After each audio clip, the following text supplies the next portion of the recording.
2, 1.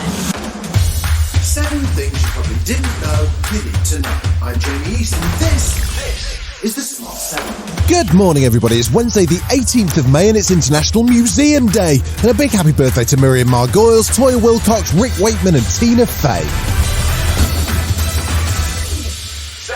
Tuesday saw Foreign Secretary Liz Truss announce that the government's planning legislation to overwrite parts of the post-Brexit trade deal within weeks to deal with the roadblock that's developed over the Northern Ireland Protocol. Our shared objective has to be to find a solution that can command the broadest possible cross-community support for years to come and protect the Belfast Good Friday Agreement in all its dimensions. That is why I am announcing our intention to introduce legislation in the coming weeks to make changes in the protocol. It was expected legislation could be introduced immediately, but it seems the government has blinked under pressure from its own party. The EU said it will respond with all measures at its disposal if the legislation goes ahead, but hasn't specifically threatened a trade war. Northern Ireland Secretary Brandon Lewis came under pressure for negotiating a deal that he now says isn't fit for purpose, but he says that's all down to the EU. It's acceptance of the reality that the European Union is insisting on a way of implementing the protocol that doesn't reflect actually what was agreed in the protocol. Prime Minister Boris Johnson also seems keen to back away from the protocol that he too negotiated and signed off on. Yes, I agreed it. I hoped and believed that our friends would not necessarily want to apply the protocol in quite the way that they have.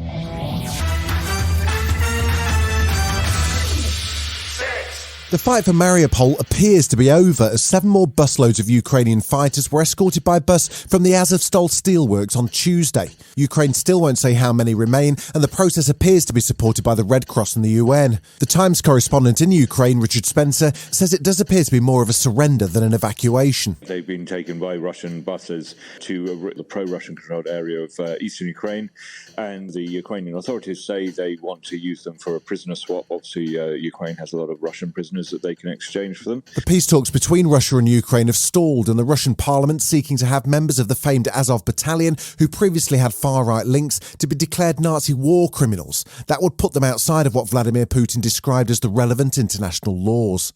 As Finland and Sweden prepare to apply to NATO, Turkish President Erdogan has warned that he will oppose their application. They say that they will come to Turkey on Monday. Will they come to persuade us? Excuse us, but they shouldn't bother.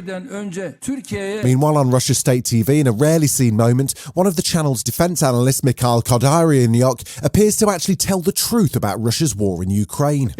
Well, the main thing in our business is to maintain a sense of military political realism. If you go beyond it, then sooner or later the reality of history will hit you so hard, you'll regret it.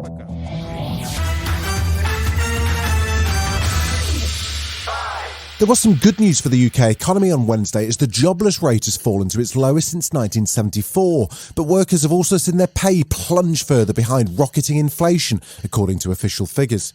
Greater Manchester's Mayor Andy Burnham thinks the solution is to introduce a universal basic income. A universal basic income would put a solid foundation beneath everybody so they could have a life with security, stop worrying about everything. His call comes amid the ongoing cost of living crisis with rising fuel and food prices. It's a situation the Bank of England has called apocalyptic, but Northern Ireland Secretary Brandon Lewis wasn't on the same page when he spoke to Sky's Kay Burley. As I say, I was somewhat surprised to see that particular turn of phrase, because obviously we can all see that prices can move. We've seen over the last few months prices can move one way or another relatively speedily, but we will be doing what we can to put that support in there, as I say, for people across the country. Labour's Ed Miliband has had enough, and he went after Chancellor Rishi Sunak in the House of Commons. Crypto has crashed, and so has the Chancellor. And how similar they are. The Chancellor and cryptocurrency came out of nowhere. The value surged. Looked like the future, but it's all turned out to be one giant Ponzi scheme.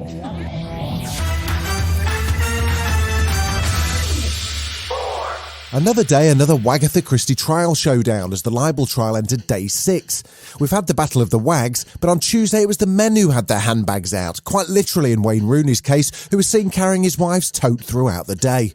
The £3 million libel trial between Rebecca Vardy and Colleen Rooney continued on Tuesday. Sophia Wensler has more. Wayne Rooney took the stand, and this was for the first time. He alleged that he spoke to Jamie Vardy, telling him to tell his wife to calm down. That's referring to the claim by Rooney's camp about comments made during the 2016 Euros tour. But Jamie Vardy hit back in a statement outside court saying Wayne is talking nonsense. Remember, you can get a daily update on the trial each afternoon with our special bonus edition, the Smart 7 Days of Wagatha Christie. Still to come on the Smart 7, the Premier League title race gets tighter and Amber Heard's cross-examination is not going well. Right after this. Welcome back. The Premier League title's down to the wire this weekend with one final round of games.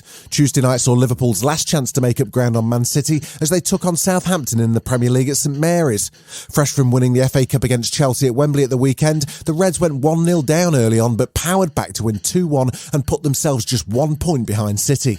Manager Jurgen Klopp made 9 changes to his side, but was absolutely delighted with the team's performance. I ask for a lot, and to be honest, sometimes I'm not sure if that's still okay. And but the boys, I saw them enjoying the game. I saw them really playing football against a side who was obviously ready to go for us, to press us, and they couldn't.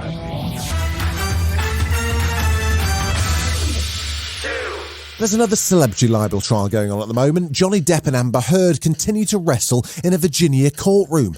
Both she and Johnny have spent time in the witness box. Amber's currently being cross-examined by Johnny's lawyer, and it doesn't appear to be going massively well for her. Things got complicated when the lawyer wanted to know whether or not Amber had actually donated the whole of her divorce settlement to charity, as she'd pledged to do so. I use pledge and donation synonymous with one another. But I don't. Miss Heard, I don't use it synonymously.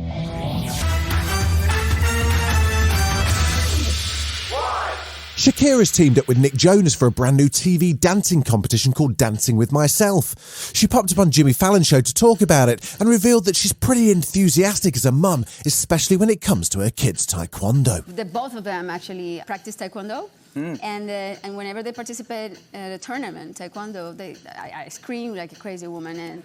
And the dojo master, last time, he gave me 2 warnings. And he said... You can't warn Shakira. No. He almost kicked me out. This has been the Smart 7. Wherever you're listening, do us a favour and hit the follow button. We'll be back tomorrow at 7 a.m.